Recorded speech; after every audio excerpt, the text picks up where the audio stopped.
Hey everybody, thanks for coming to this episode of the Inside Real Estate Podcast. This week we're coming to you live from REMAX R4 2026 in Las Vegas, Nevada. Now, just like this REMAX Formula One car, remember your systems, including BoldTrail, is of no use to you if you don't put fuel inside of it, because right now, this beautiful carbon fiber car, all it's good for as it sits is a really expensive cup holder. You've got to put fuel in the tank for the performance to show up. And what you're going to hear now is a compilation of incredible agents, broker owners, team leaders that we grabbed here live at the event to unpack what are they doing to win in 2026? What are they doing to win in this market using systems, AI, technology, and just what's the formula for success and where they see the market going? Check it out. Let us know what you think in the comments below.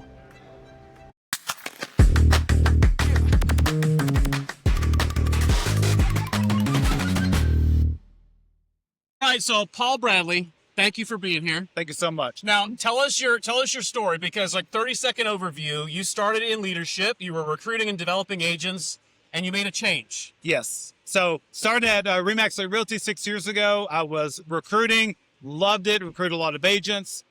Absolutely fell in love with the agents I surrounded myself with and the brand. That then led me to, I wanted more opportunities. I wanted bigger opportunities. So I decided to make the switch over into sales. I did that last October. And let me tell you, it has been an absolutely amazing transition. And, you know, I have to really thank REMAX, because it's a great company to be an agent with. And then I get great tools like BoldTrail that have really helped me keep in front of my clients, just really keep my business in line. So it's been huge. That's awesome. Well, and you made that that's a big transition to go from not managing or working your sphere, I'm guessing, because you do a lot on social media. Mm-hmm. So you were generating leads, but those were going to other people. So how are you using technology to really keep track of all that and keep yourself from going crazy? Because it's a lot. It is a lot. And, you know, I love social media. That does help a lot. But social media doesn't keep track of my clients. It doesn't keep track of who's maybe about to buy or sell. Social media doesn't really remind me to send out an anniversary post about someone buying their home for the first time. It doesn't alert me that someone down the road is maybe about to list their home. Yeah. So I definitely rely on the technology that is provided there from REMAX. And so, it's been a great transition, and I have great tools that have helped me along the way. That's awesome. Okay, so one more question for you. You're the king of social media. Everybody, they aren't following you, they should be.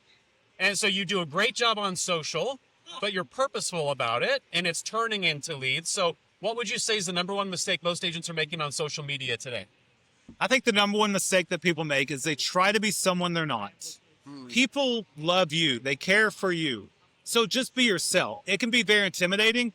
The hardest part of social media marketing is hitting that red button, recording, and then posting. You don't have to get into the weeds of having the perfect caption, having the perfect filter. Shoot the video, say the thing, post it. That's all you have to do. Today, I'm joined by the one and only Jason Raines. Jason, thank you for being on with us. Absolutely, Ben. Yeah, I appreciate you having me, man. I saw you and I said, we've got to unpack your story, because I know your story. They don't. So really quickly, who is Jason? So been in real estate for 9 years now. Okay. Former law enforcement officer, did that for 15 years. Yeah. Owned some gyms at one point, so kind of bounced around over the years. But yeah, law enforcement / gym owner for a while, then into real estate. So how did you get into real estate? So law enforcement, how did you go from law enforcement to real estate? What got you there? Didn't want to do law enforcement anymore. Yeah. Did 15 years. Crazy story. Seen literally things that people can't even comprehend, to be honest with you, right? And during that time of law enforcement, I actually did construction. Oh. But it was 2006 to 2008. Not a great time to try to break into timing was homes, off a right? bit, yeah. Just a little bit. Yeah. Didn't know, though. Right? Didn't know. And so knew I want to get out of law enforcement. My wife was like, why don't you get back in the building? I was like, that ship sailed a long time ago. Yeah. And she said, well, don't we have a gym member who's in real estate? And I said, yeah, we do. And he's been my broker for 9 years. No kidding. Yep. That's how I got into real estate. Okay, so get into real estate. clearly you don't like people and you're very antisocial. Yes. So Yes. so you get in, you make a really strong start into this business. You quickly then become a top performer, because that's where we met. Yeah. Was a retreat for top performers inside the REMAX network. So talk to me. What does it take? How did you go from brand new in the business in a relatively short amount of time to that level of production? And you've been sustaining that and growing it over time. Yeah. So I think it took me a couple. Well, I was part-time for like 2.5 years. Sure. Right? And then again, everything leads back to my wife, right? And she's like, you got to figure out what are you doing? Yeah. Like, you got to be all in. Mm-hmm. And I looked down and I said, how do I make a splash in the industry? How do I stand out? There's a lot of agents. There's a lot of realtors out there, right? Yeah. Like, how do you differentiate yourself from everyone else? And so a lot of that was video at the time. Sure. This was 2019. Yeah. Okay, so a little while ago, 2019. Video was just kind of starting to really get big.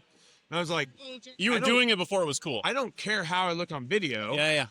Because I'm okay if people don't like what I'm doing. Again, I spent 15 years every day. People didn't like me. So if you don't like what I'm doing on video, that's okay. Whatever. If it's going to help me grow. Yes. And I think finding that way to differentiate yourself and make that splash to get the attention. Mm-hmm. And then once you have it, you can pivot that. Yes. And go a different direction because you already have the You're eyes. established. Yeah. Yeah. Correct. Yeah. Okay.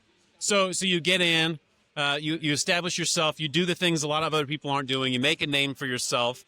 How do you continue that motivation? How do you continue that momentum? Because it's easy to plateau in this. Yeah. How are you staying motivated to keep pushing? Goals. Okay. Right. We all have goals. Yeah. Where we want to be. Things we want in life, whether it's that one house we want or whatever it is. When is it? But I think to stay in that spot, it's always keeping your eye on what's current. Yes. Right? The videos I was doing in 2019. Yeah. Not today's videos. Yeah. Those aren't today's videos. Yeah, yeah. Right? So it's okay to change your marketing, change your direction, and be able to pivot quickly. Yeah. To stay at the forefront of what's currently working and the hot trends that you're seeing, right? I think a lot of times agents get stuck with what they've always done. Yes. And they're afraid to, I say change, but like they're afraid of the perception that others will have because, oh, well, I know you as this and now you're not doing it. Correct. It's okay. Yes. It's okay to pivot and go a different direction. Yeah. If that's going to help you achieve your goals and continuing to grow in your business. Absolutely. Right? So what are some examples in your business? What are some things you've changed in the last couple of years? The type of videos I'm doing. Okay. Right. And I mean, my old videos were fun. Yes. Like they're fun, right? Yeah. And my current clients still think they're funny, just maybe not for their home. And that's okay. Yes. Right? Like, yes. Just we have to do what our clients want. Yes. Right. So it's okay to be able to do that kind of video and this kind of video. You have to do what your client's comfortable with, right? Absolutely. So again, be no pivot, right? Yeah. Trying to attract different clientele and whatever that is, right? If you want to break into the luxury market, sure. Yeah. You have to do things differently than you would at an average price point. Tonight, Absolutely. Right? Whether that's Cindy now, and this comes from Tyler Bernadelle, right? Yes, my buddy in Rhode Island. Cindy now introduction letters to the neighborhood. Yes. When you list a home. Absolutely. Right? Introducing the new buyer. Not even the buyer, introducing the home to the entire neighborhood. Okay. Right? Doing neighborhood exclusive open houses where only the neighbors are invited. Love it. I just did that on my highest list ever. 20% of the neighborhood showed up in 2 hours. People are nosy. They want to see it. They want to see it. Okay. But that also gets you to meet 20% of the neighborhood, which is huge. Absolutely. That's huge. Dropping off listing materials a day before you even have your listing presentation. Let them read through everything Give so them they some can time. get their ideas.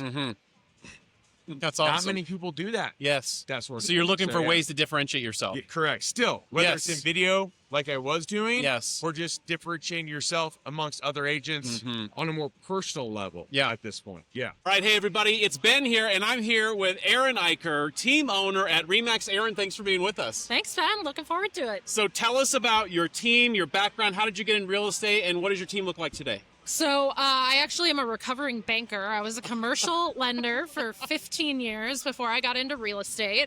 I've been a part of the team that I'm with and the team that I own for the last 7 years. Okay. We have 22 agents. Wow. And then I'm also a broker owner, and I've got another 8 agents that are not on the team. So I'm juggling a few different hats. Yeah, you're doing a little bit. Okay. Yep. So what made you want to start a team? Because you came into the business, now you have a team and a brokerage and non-team agents, but Yep. what made you decide I want to start a team? So my journey is a little non-traditional. I came into the team after it had actually already been started and got into a partnership with my business partner, and he is a visionary. So he's I say the wizard behind the curtain. He's definitely my creative, and I am the integrator. So we have that real integrator visionary relationship, and really realized pretty early on that neither of us by ourselves was going to be able to grow like we knew we could. And so I came in and partnered with him back in 2020, and we've just exploded since then. Awesome. So what was the size of the team in 2020 versus today? We were 6, maybe 7 agents in 2020, and so now we're 22, and we got 4 more coming in April. That's amazing. So- That's amazing. Okay, so tell us real quickly about your team structure. Is it what we would consider more of a traditional structure? Is it a departure from that? How are you structured right now? So both my business partner and I are non-competing, non-producing, with the exception of maybe a handful of deals a year to stay with the pulse on it. We really are focused on cultivating careers for people in real estate, regardless of if they've had experience or not. And so all of the opportunity that we develop, lead flow, gets pumped to our agents first. Awesome. So we're trying to create, a place where they can feel sustainably like they're going to get paid, and maybe take a little bit of that roller coaster out. And we found that the way to do that is by really to be the coach. Get off the field, be there to guide them and help them see, what it takes to make this a long-term career. Absolutely. Absolutely. Okay, so when you're setting up a team, you're bringing an agent on board, what is your secret sauce of getting them integrated, and productive? What do you all do for that? So I think we differ a little bit from how a lot of other brokerages will onboard, because we do not put contracts and content first. We know that's important. They've gone through their testing. They've done their studying. Our goal is within at least 3 days, we want them on the phone prospecting. We want them actually getting in front of real clients, having real estate conversations as quick as possible. Absolutely. Because none of that contract stuff really matters if you can't get someone to actually want to take that next step forward. And we have enough opportunity that we can take that risk. So people come in, it's a 3-week onboarding, but by day 3, they're on the phone, and we're not worried about them failing, because mindset of abundance, right? Yeah. They're going to learn by failing, but we find that getting them on the phone, having real estate conversations as quick as possible actually helps everybody. That's so smart, because there's so many that get ready, and they never actually execute or do anything. Yep, exactly. Right? So that's key. So you get them in, you get them through the onboarding process. What is your take on when agents decide they want to go out on their own? Because I'm guessing that's happened before. Oh, yeah. Like, how do you navigate that as a team owner? Yeah, absolutely. So our goal is to try and paint the picture that they can be both independent and part of a team. So I like to break down, even in our onboarding, I see real estate kind of as a 3-phase career. You've got your first phase, which is all about building the pipeline, right? And you should take things into your database as from wherever you need to take them. My new agents, I tell them a lot of times your compensation is sometimes incompetency, and you need to be okay with that, That's right? a great saying. Say that again. Your Yeah. compensation. Your compensation sometimes is incompetency. That's fantastic. And honestly, that can even happen when we've been in the business a long time. Yeah. I learn things, and I sometimes don't get paid as much as I think I maybe deserve, Yeah. but I come out a better agent. So like phase 1 is you need to build that database wherever it comes from. Don't worry about your splits. Just get your database built. By phase 2, we see people really transition into, hey, I still need to feed my database, and it's helpful to have that lead flow, whether it's paid for or, Sure. through team lead referrals. But now I'm going to start seeing some recirculation in my database, and I'm going Sure. to see some referral and repeat business. And then phase 3 is, hey, I don't really need to add from the team sources necessarily because I've built enough of my own reputation. But all of my success has been built in the systems the team gave me since day one. Yes. And I can still use those even if I don't need lead flow from Yes. So we talk about that in onboarding. And I like to tell the story of I joined the team in the very beginning before I came in as a team lead and a partner because I wanted to be a part of an environment that was going to help me be successful.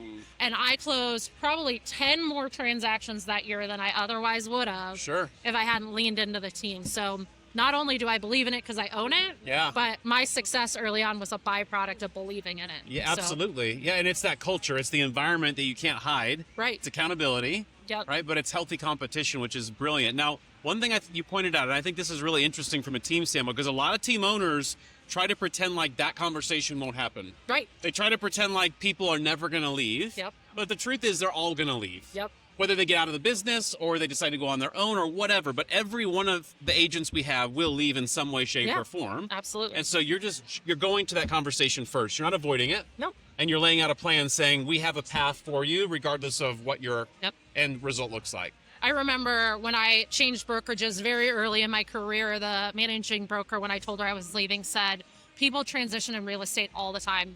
But if you ever want to come back, the door is open.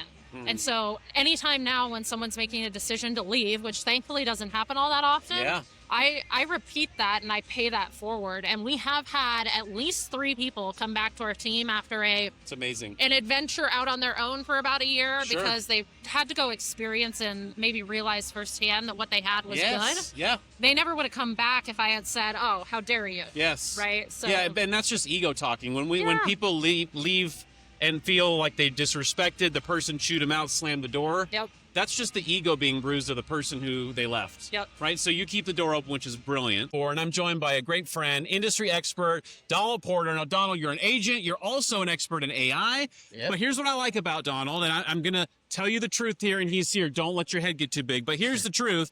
Everyone talks about AI, but few people can actually apply it in a practical way in agents' day-to-day businesses. And Donald, that's what you shine at. Thank you. Yes. No, honestly, it's honestly a huge honor to be here. And we met last year at R4. Yes. And that's the thing is a lot of people want the AI. And the conversation we've always had is they want that app. They want that button. Yes. They want to just like, I want AI to do the work. But they don't realize that's not how it works. Yes. So let's talk about that because that's why I'm so excited for this conversation.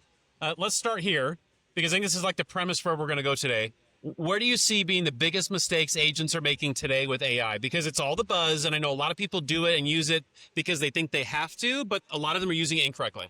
Yeah. The number one thing is if you're using AI correctly, Yeah. the user or the consumer should not know. Yeah.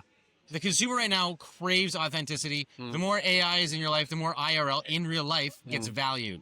So as the world increases with AI, the ones that are using AI and showing the world, hey, look at me, I did this cool video with Sora that is damaging to my brand, but it's funny to other realtors, that is more damaging than anything because they want the human connection. And if they think that, oh, everything I do is just AI, then why do I hire you? Yes, I love that you said that too, because I don't want to be the only one, but the Sora videos are the dumbest things I've ever seen in my entire life. The only people that think that's funny are other realtors and your mom.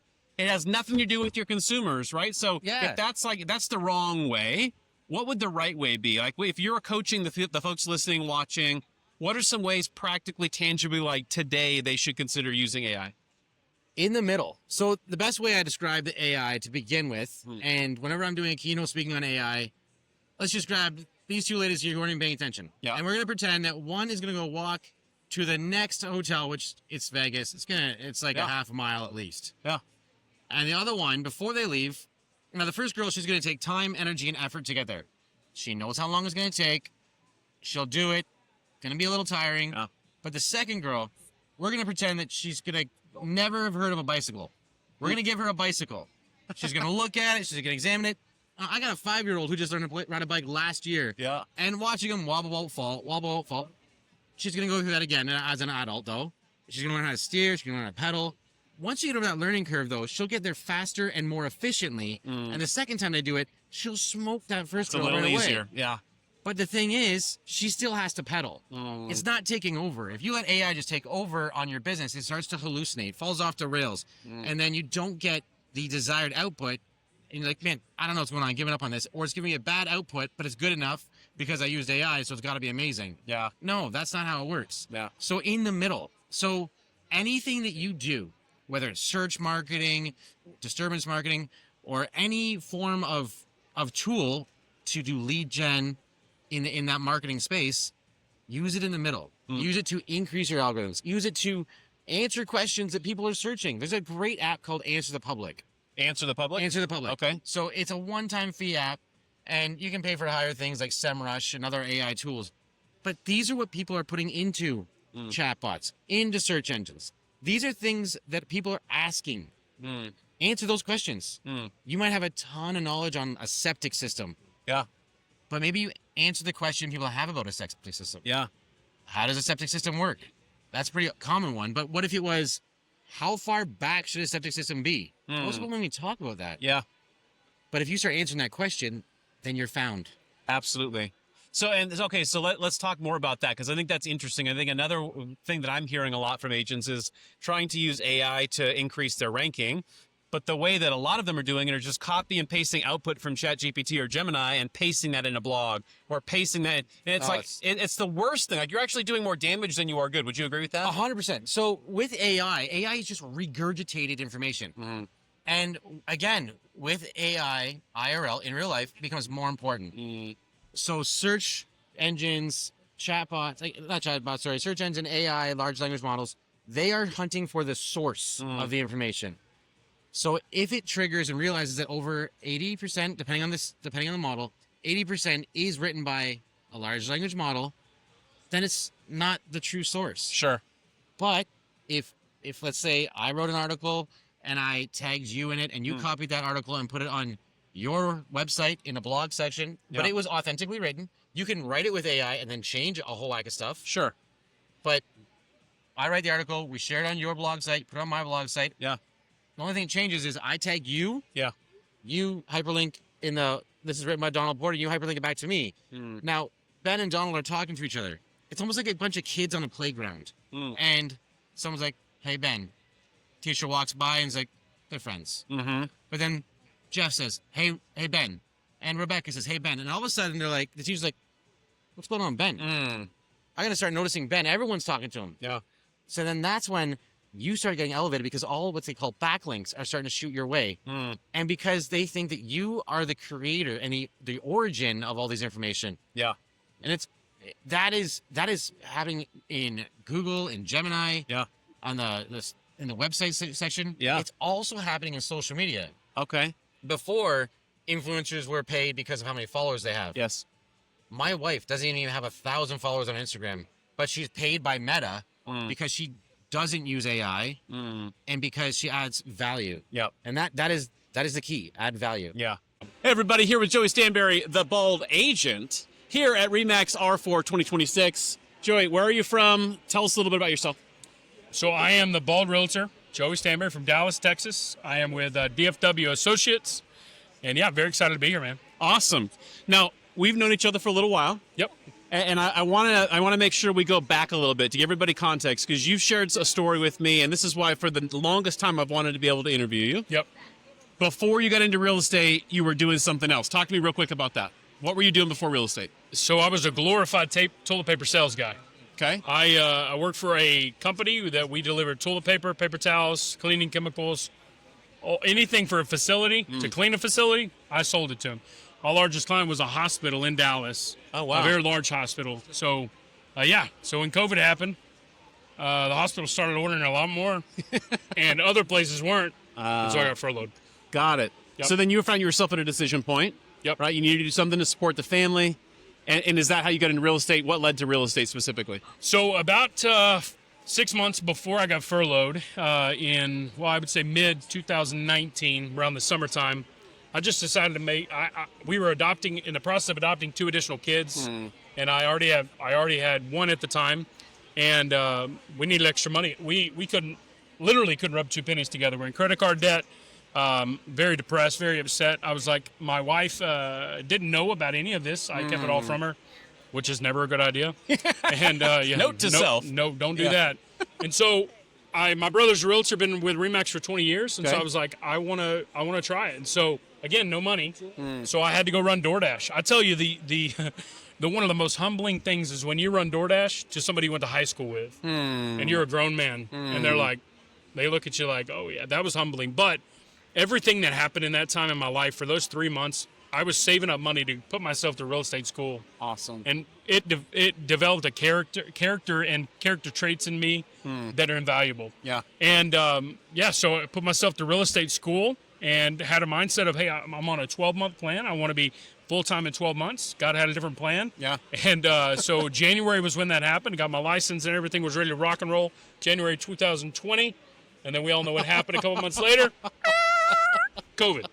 And so, I was trying to do both of them and didn't really have a customer base. And my boss called me and said, hey, buddy, I'm sorry, we got to let you go, and furloughed me till to be determined kind of thing. And so I set myself in real estate and just nobody helped me. I mean, my brother was my team leader, and if he's watching this, he's horrible. He was a horrible team leader. I had to learn everything. Okay. But now the Joker's on my team. We just went full circle. But I had to teach myself everything, and I was with a different broker at the time. I'm now with a better broker here within REMAX. And it got the call, and then actually some vindication happened. Got the call in July to come back. Oh, wow. Hey, everything's picked back up. We want you to come back and be a part of the company again. I said, I will politely just say no, thank you, because I had 7 deals that month and was going to make in 1 month more than I ever did in 1 year with the other companies. Really setting us up with financial freedom. Paid all the credit cards. It was awesome. Amazing. And how long ago was that? What year? 2020 you said? 2020 was when that happened. So fast forward, we're 6 years later. We're in 2026. What is your structure of your business look like today, right now? Is it just you? Do you have an admin? What does that look like? So I just spent the last 6-7. That's for my daughter. 6-7 months working with a coach on I don't need anybody to help me sell. I do a good job with that. I know how to meet people. I need help with time. I need to be able to buy back more of my time.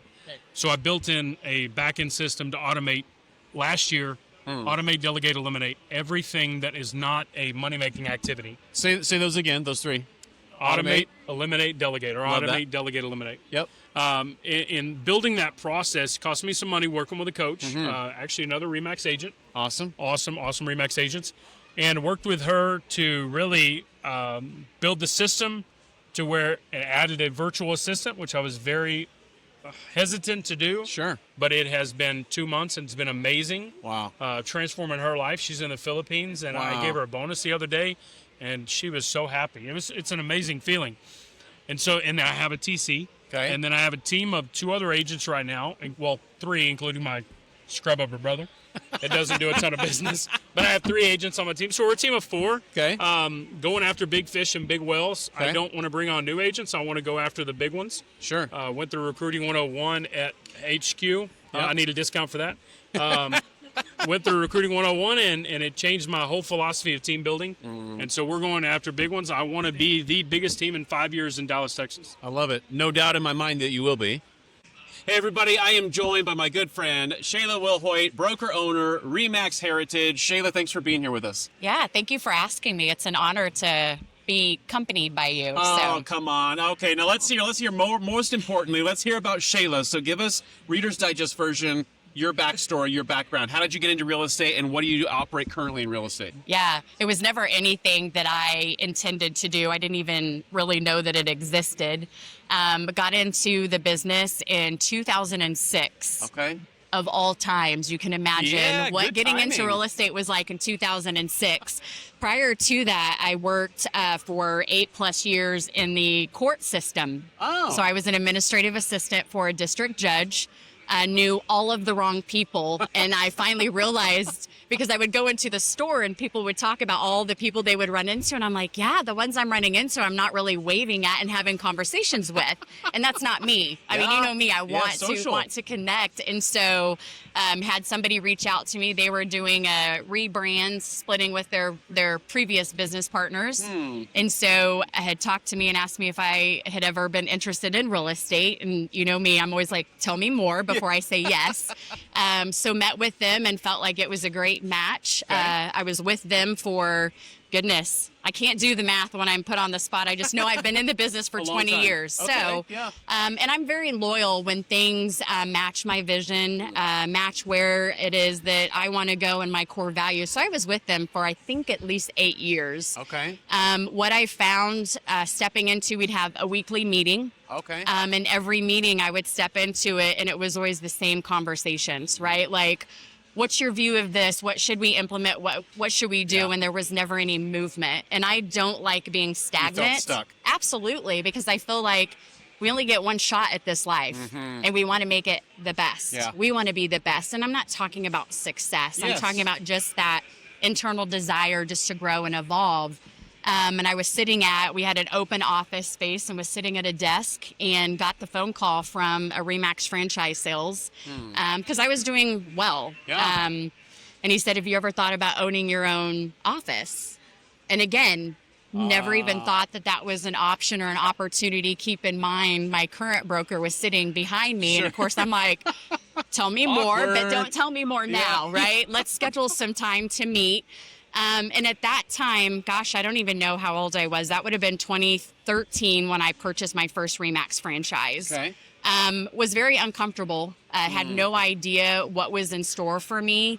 But I've always listened to this internal nudge that's like, there's more. Lean into it. Even though I was fearful, I didn't know the full direction. Sure. I just leaned into it. And so 2013, bought the office with 2 other business partners, sold it for profit after 4 years because I was joining David Weisman Okay. in Kansas City. So he had his office in Blue Springs, Okay. was looking to branch into the Lee Summit area.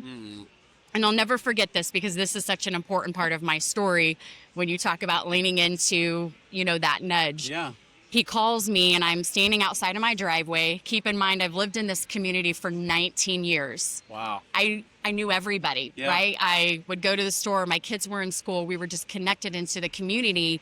And he said, hey, I really need to know if you're coming. Because at that time I was unsure. And it was because I was scared, Sure, right? I'm like, sure. we traveled to Kansas City for ball and things like that.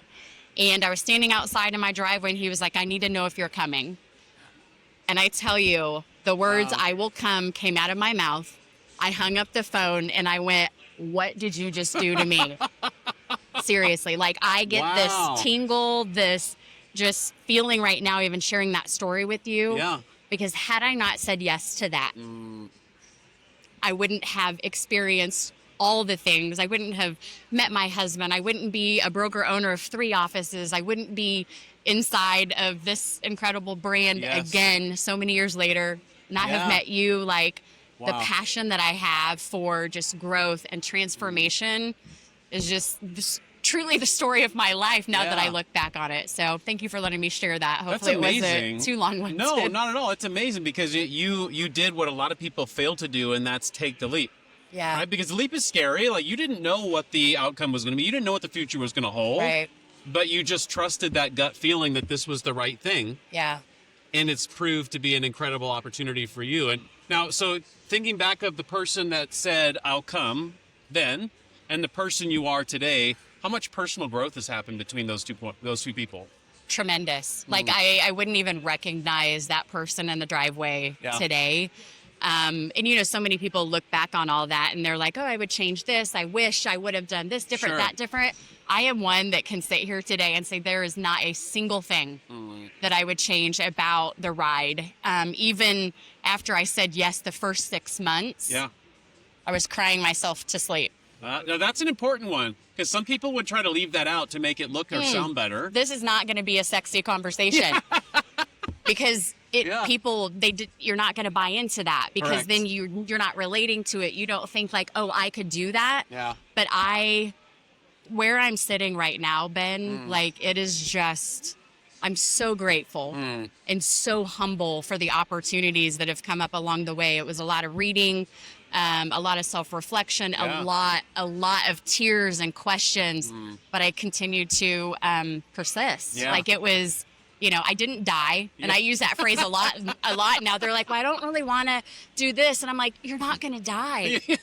You're not. But did you die? I know. And it really brings good meaning back to that. So, I wouldn't even recognize her, but I know that she would be proud looking at who I am today. That's awesome. For sure. Hey, everybody, I am here with my friend Lee Linhart, broker owner, agent, team owner, and chief bottle washer of a lot of things, and I'm excited to be able to have this conversation. So, Lee, thanks for joining us. Well, thank you for having me. Jack of all trades, master of none. I'm trying to get better. It's just, I've not found anything I do well. But you just do what you can. I do my best. There you go. All right, so to give us a backstory, Lee, how did you get into real estate? And then what does your current situation in real estate look like in terms of how many offices, states, all that kind of stuff? So I leave the word out, dismal. Yeah.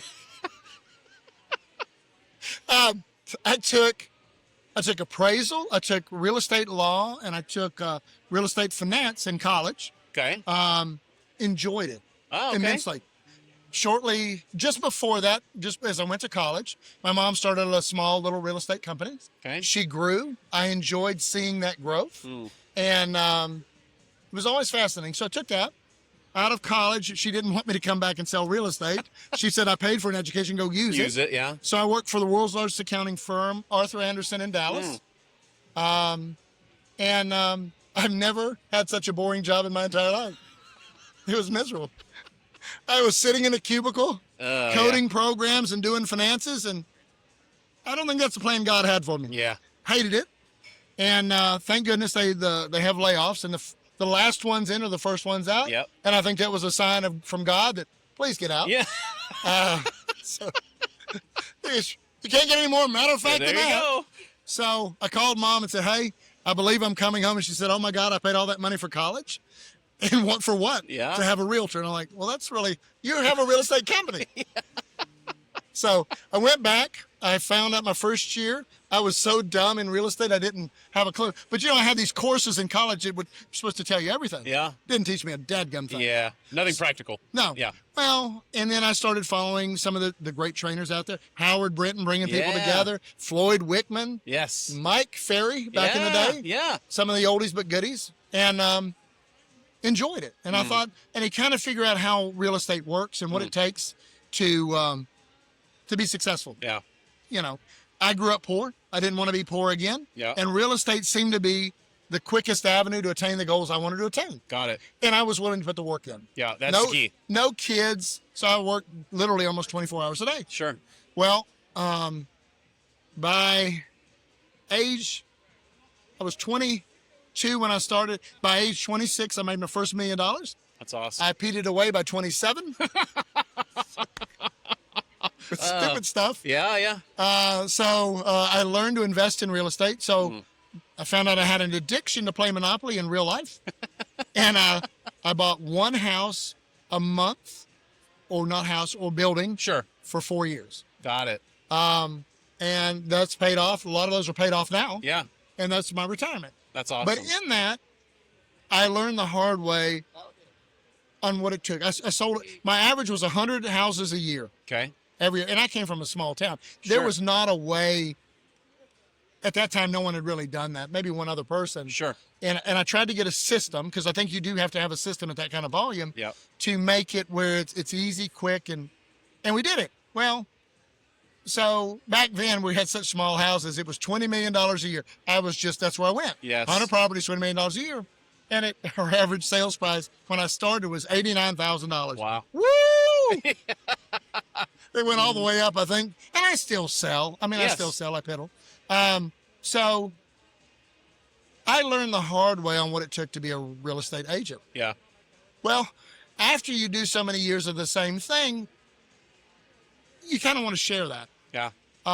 Didn't think I'd want to be an owner. Didn't really want to be an owner, but it made sense. Buddy of mine in Brevard, North Carolina, Billy McCoy, who's a great guy still with REMAX, got into REMAX, and he said, Lee, really try this. I like what they're doing. And Billy's, he wouldn't lie to you if it was killed him.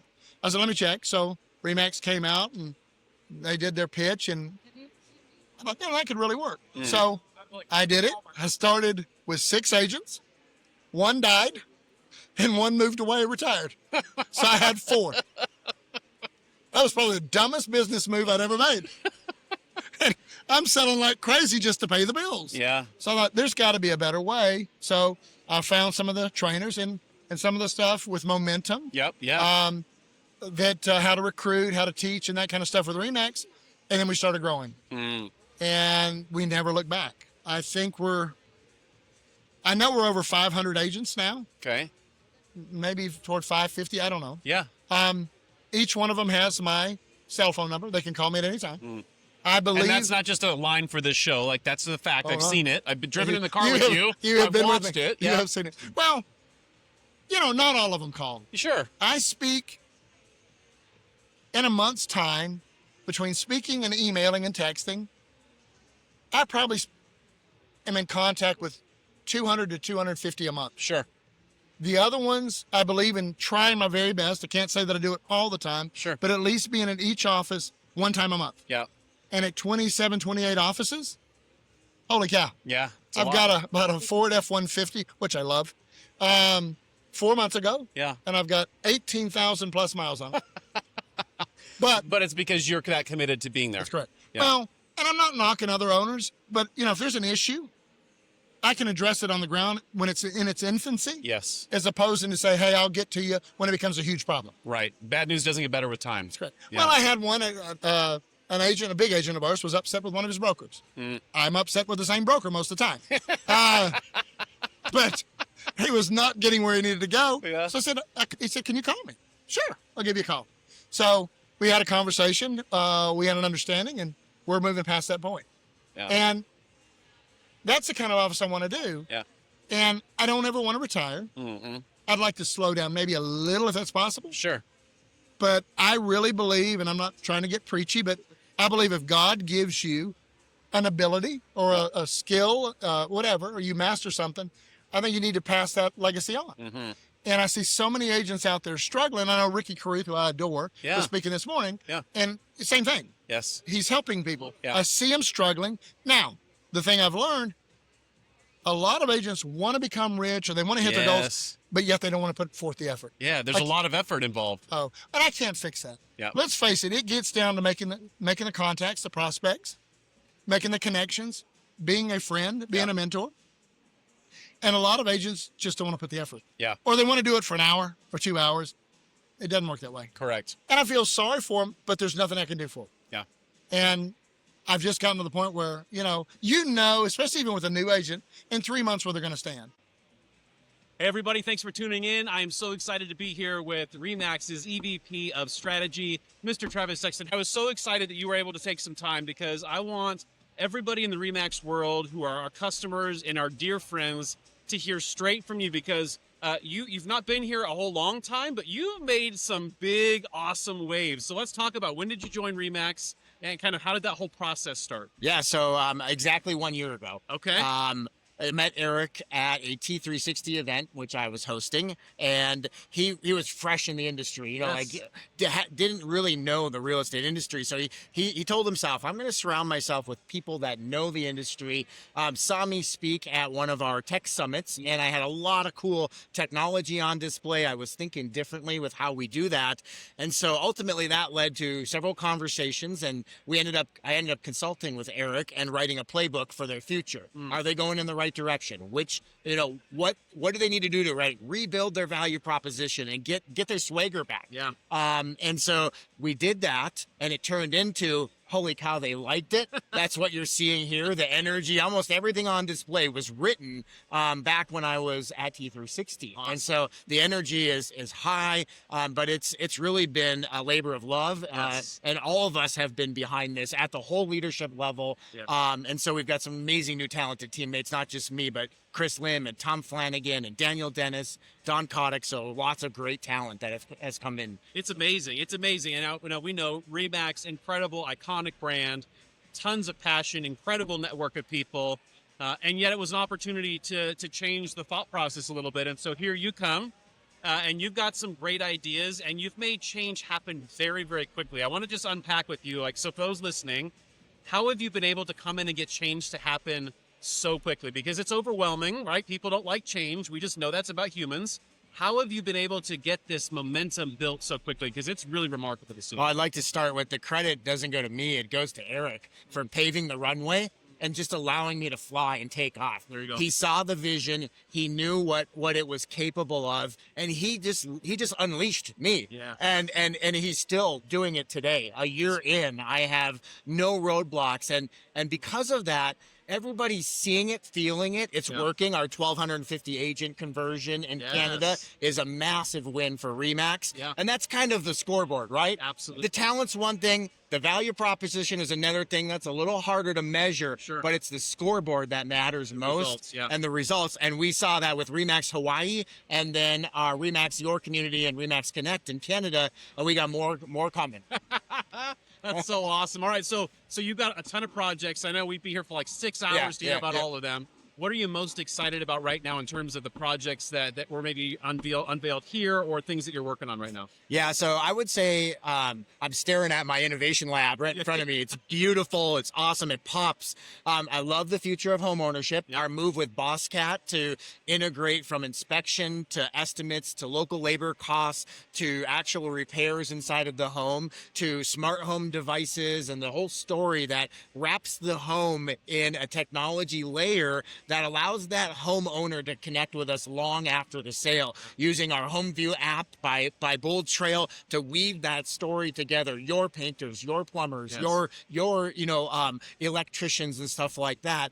That's a big part of the story. Obviously, I'm passionate about RGL, the REMAX Golf Lifestyles, just launched yesterday. And Golf Lifestyles is an aspirational play to really elevate the brand into that luxury market, but also that golf consumer market. We acquired a company, Golf Life Navigators, and they were like an eHarmony for real estate. They would match buyers with golf courses to real estate agents to help find the perfect home and the perfect golf course. Because when you're a buyer of a golf lifestyle, you don't just want the home, you want the perfect club experience. And if you make a mistake, that can really derail your satisfaction with this. So we'll start with golf. We've got media built in. USA Today and Golf Week is here helping us really rep the brand and to build the brand together with magazines and cool stuff like that. And then it will go into other lifestyles. We'll see equestrian and pickleball and tennis and skiing and all these other lifestyles. So that's the lifestyle brand. But the funnest thing that I get to work on day in and day out is the other side of the innovation lab, which is our innovation stations over there. And we get to test new things, try new things, weave new things together. And a couple of the things that I think are interesting is Streams, which is one of your guys' app, which is, I love it. It's beautiful. Cool. It's clean. It just kind of just cuts through the noise. It's like, these are the daily things I should be doing. Now with an AI assisted Sky built inside of the app where I can write my BoldTrail emails, craft some marketing, get my next best actions and stuff like that. That is awesome. Brings clarity. Yeah, it brings clarity and also gives the agents that kind of continuity between the huge system of what BoldTrail can do and the power of BoldTrail into a daily workflow, daily system that I can just go. Yeah. I love that. Yeah. Awesome. And it brings consistency, right? And we were having this conversation in a different meeting this morning, but that the enemy of consistency and the enemy of execution is getting caught in the fog and caught in the noise. And right in any of our business, it's getting noisy. AI, technologies, all these different things they could be doing. It's really what I'm seeing you do from the outside too is helping agents really narrow their focus. How do we help you really be good at what you're doing, but you're also helping them refine their value prop, which I think is really, really interesting because a lot of agents, let's face it, their value prop in their eyes is opening doors. Mm-hmm. And that's a problem. Yeah. Right? And you all are surrounding them with a lot more things that they're bringing value to the consumers after the sale. That's right. I lean in really hard and listen to what our network is asking for. And here's another good example. We have 22,600 agents that are on Canva.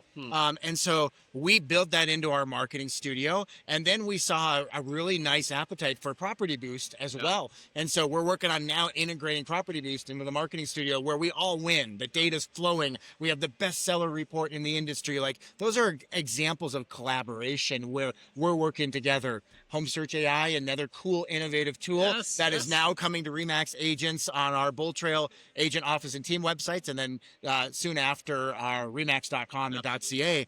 So we're really innovating with our partners. Yes. And the partners that do that and lean in and adapt and flex, getting ready with having BoldTrail in multiple languages. Yes. That's something else on our radar. And it's a great partnership that we have. So I'm really honored to be here, but it's really helping our agents simplify their business, win more listings, save time, and be more profitable or make more money. Absolutely. Okay, so I know your time is precious. We want to honor it, but I do want to pick your brain on this. You are in this every single day. You're watching the AI, the tech, the industry trends. 3 years from now, what do you see in the real estate market in terms of how all of this comes together? What's your vision? Yeah, so my vision is an AI intelligent agent that literally uses AI to take unstructured data or all those behavioral signals and all the CRM and relationships that are out there, and the AI is what is the layer, the continuity, or the the synergy between what surfaces their daily actions. So I see a world where CRM adapts, and you guys are doing it. You have launched a new AI, or working with us to launch a new AI MCP, which is basically an API for agents to interact or have AI talk and communicate and go into these buckets and grab information and then pull it back in so that we can run and scale and go quicker.